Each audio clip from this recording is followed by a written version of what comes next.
Daily facts में आपका स्वागत है। यह है ऑडियो बुक जंक्शन और मैं आपको सुनाने जा रहा हूं सरकारी चाय के लिए किताब का अध्याय 6। अध्याय 6। मार साहब उठते हैं, हाथ मुंह धोते हैं और मूड ठीक करने के लिए क्रिकेट खेलने निकल जाते हैं। मार साहब के फोन करने पर करीब 3 बजे अटल पैदल पैदल ही बसंत विहार के मेजर ध्यानचंद स्टेडियम पहुंच गया। अटल ने पिच पर खड़े लड़कों को देखा जो करीब 25 के आसपास होंगे। उनमें से अटल केवल अमीश, मार साहब, लोकेश और कानपुरिया को ही पहचान पा रहा था। अटल पहुंचा तब तक 2 पारियों का निर्माण हो चुका था। देहाती टीम के कप्तान मार साहब थे। इस टीम में सभी लड़के गांवों के शामिल थे। सिर्फ कानपुरिया ही था जो उत्तर प्रदेश के कानपुर से था। यहां दूसरे साल कोटा से मेडिकल की तैयारी कर रहा था। दूसरी तरफ अर्बन टीम के कप्तान के साथ साथ सभी खिलाड़ी कोटा के ही रहने वाले थे। जो खिलाड़ी कम, नशेड़ी की फौज ज्यादा नजर आ रही थी। उनके बारे में कहा जाता है कि यहां उनसे कोई नहीं जीत सकता है और किसी के द्वारा मार साहब से कही गई यही बात मार साहब ने अपने अहम पर ला दी और उसी के परिणाम स्वरूप आज 10,000 रुपए की शर्त का मैच था। आज बड़ा मुकाबला है, हमें अच्छे से खेलना पड़ेगा। मार साहब ने अपने खिलाड़ियों का हौसला बढ़ाते हुए कहा, खेलना नहीं भैया जी, आज तो पेलना पड़ेगा। कानपुरिया ने कहा और इसी के साथ बाकी लोग ठहाका मारकर हंसने लगे। देहाती टीम के खिलाड़ियों की गिनती हुई तो कुल 13 हो गए। अब बारी थी 2 खिलाड़ियों को बाहर निकालने की और सबको मालूम था लोकेश और कानपुरिया को बल्ला पकड़ना तक नहीं आता। मार साहब सब तरफ नजरें घुमा रहे थे। सब सोचकर परेशान थे कि कहीं हमें ना बैठना पड़ जाए पवेलियन में। मार साहब की नजरें लोकेश और कानपुरिया पर आकर अटक गई। कानपुरिया और लोकेश दोनों मैदान के बाहर निकलकर कमेंटेटर की भूमिका में आ गए, क्योंकि मार साहब की आज्ञा का उल्लंघन करना भीष्म पितामह की प्रतिज्ञा तोड़ना था। कमेंट्री शुरू हो गई। अरे भैया, आज तो मजा ही आ जाएगा। कोटा के ईडन गार्डन कहे जाने वाले मेजर ध्यानचंद स्टेडियम में ऐसा मुकाबला देखे का मिलेगा कि तन बदन झंझ ना जाएगा। गर्मी अपनी चरम पर है, धूप ऐसी गिर रही है जैसे भगवान खुद लाइटिंग कर रहे हों। लेकिन क्या फर्क पड़ता है, खिलाड़ी लोग तो पूरा पेल के खेलेंगे। इंटरनेशनल बनने का सपना जो देख रहे हैं। अबे 1.25 लाख से ऊपर जनता ठसाठस भरी पड़ी है। ऐसा लग रहा है जैसे पूरा कोटा यही आ गया हो। चिल्पो मची पड़ी है।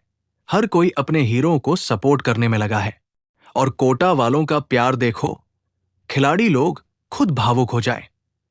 स्टेडियम का कोना कोना गवाही दे रहा है कि अपन लोग खेल और खिलाड़ियों की कितनी इज्जत करते हैं। तो भैया, अब बकलोली छोड़ो, सीट पकड़ो और मैच का मजा लो।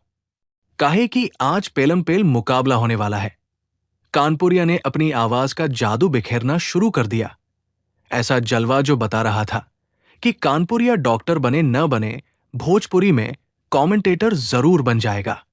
देहातियन टॉस जीते और बोलाइन पहले बॉलिंग करेंगे। देख रहे हो लोकेश, यही तो असली कप्तानी होत है, वरना तो हर गली मोहल्ले में कप्तान घूमत है आजकल। मैं तो कहत हरू, इंडिया में जैसे धोनी भैया है, वैसे ही हमारी टीम में मार साहब भैया बाप रे बाप। दोनों के लेवल कोई छू नहीं सकत।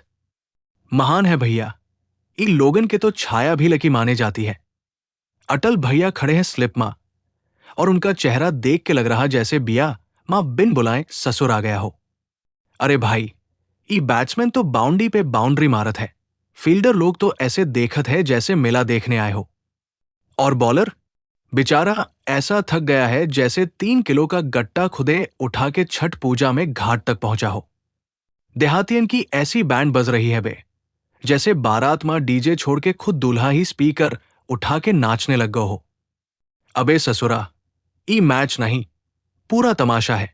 आईपीएल विपीएल छोड़, ई तो देसी पीएल चल रहो है, ठाठ मां, स्वैग मां और पूरा कानपुरी टशन मां। बैट्समैन तो ऐसे मार रहा है जैसे बचपन मां फुलिया छीन ले गो हो कोई। अब बदला ले रहो हो, हर बॉल पे छक्का, जैसे बॉल नहीं दुश्मन हो। कानपुरिया अपने पूरे देश अंदाज में आ गया था। पहली पारी समाप्त हुई। अर्बन टीम के 10 ओवर में 3 विकेट के नुकसान पर 112 रन बने। अब देहाती टीम को जीतने के लिए 113 रन की जरूरत है। हाँ जी हाँ जनाब। जे रहा वो पल जी खातिर पूरा मोहल्ला टीवी का रिचार्ज कराए रहा। मैदान में उतर आबा है आर पार का घमासान। छक्का पे छक्का पड़ेगा। काहे की ओपनिंग खातिर आए हैं हमारे बुजुर्ग लेकिन झंझनाते प्लेयर मारसा भैया। सहवाग से न खून का न दूध का रिश्ता, लेकिन दूर के रिश्तेदारन के पड़ोसी जरूर है। और कानपुर मां इतना ही काफी है सुपरस्टार होए का। उनके संग खड़ा है बल्ला ताने अटल भैया, यूसुफ पंठान के 8वां हमशक्ल। तेवर ऐसा कि बॉल देख के ही बॉलर का दिमाग भन्ना जाए। अब उधर से आ रहे हैं दूसरी टीम के कप्तान। रनअप ऐसा ले रहे हैं जैसे स्टेज पे डांस करने आ रहे हों। कप्तान बनाम कप्तान, पूरा रजनीकांत वर्सेस बाहुबली वाला माहौल बन गया है। पहली गेंद आई, लंबी बॉल, और बाप रे बाप, बॉल तो सीधे हवा मां। फील्डर नीचे खड़ा, पर बॉल बोले तू कौन बे। स्टेडियम से बाहर पहला बॉल, पहला छक्का। गांधी जी बोले थे, करो या मरो अरे भैया, यहां तो करो और सिर्फ मारूफ वाला मोड चालू है। कानपुरिया ठेठ कानपुरी में जोर जोर से चिल्ला रहा था। इस तरह 7वें ओवर की आखिरी बॉल तक देहाती टीम का 9वां विकेट गिर गया था और स्कोर ठीक ठाक 96 रन तक पहुंच गया था। कमेंट्री के साथ टीम की सारी हंसी खुशी गायब थी। दोनों टीम के खिलाड़ियों में सन्नाटा पसरा हुआ था, क्योंकि आज बात 10,000 रुपए की थी। 9वें ओवर की पहली गेंदा, बैट का बाहरी किनारा लागा और गेंद उड़ी हवा में। अरे ईका, कैच पकड़ लिहिन। मैच खत्म। लोकेश भैया, हमका लागत है अब निकले का टाइम होएगा। न न न बढ़ के भैया, आज तो हम मैच जीत के ही जैब। तोहरे का लागत है कि हम हार जैब? न भैया, जवन चीज तू अगर दिल से चाहब तो पूरा ब्रह्मांड लाग जाई तोहके उ चीज दिलाए खातिर। अरे उ देखो, अटल एम्पायर के लगे है कुछ बतावे खातिर आपन कोहनी दिखाए के कहत होई कि यही पे बॉल लाग रहा। और हो गई न बात। एम्पायर नॉट आउट दे दिहिन। कानपुरिया अब अपनी भाषा में शुद्ध कानपुरी ले आया।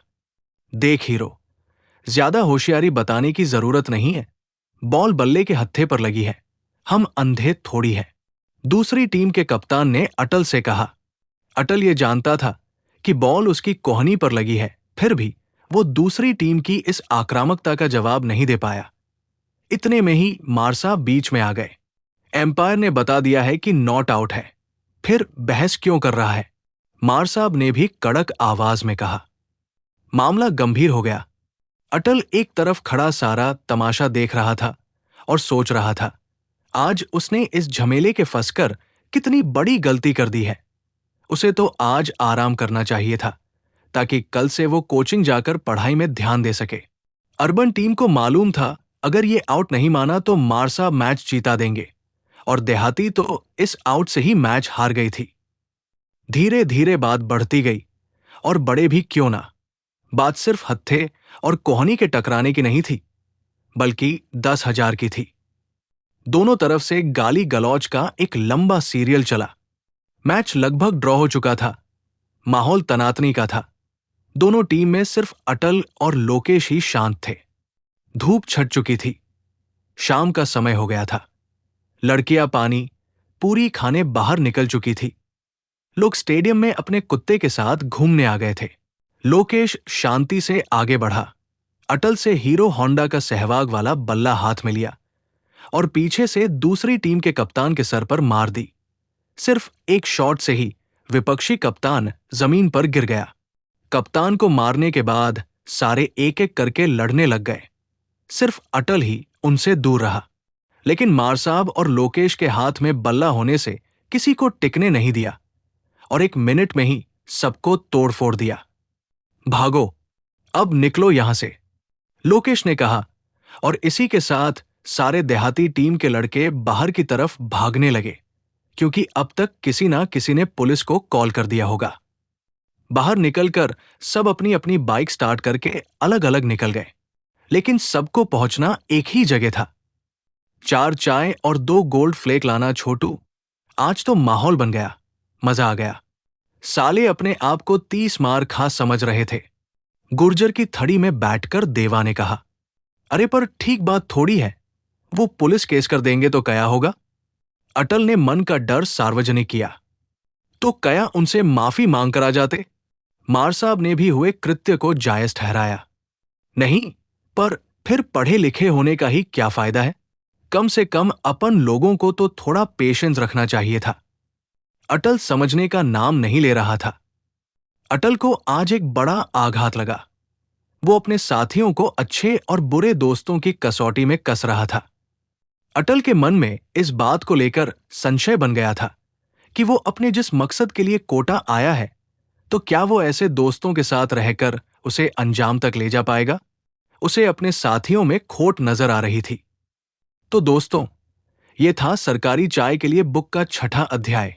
अगर आपको ये अच्छा लगा तो प्लीज लाइक करें, शेयर करें और सब्सक्राइब करें हमारे YouTube चैनल डेली फैक्ट्स को। मिलते हैं अगले वीडियो में। Thank you.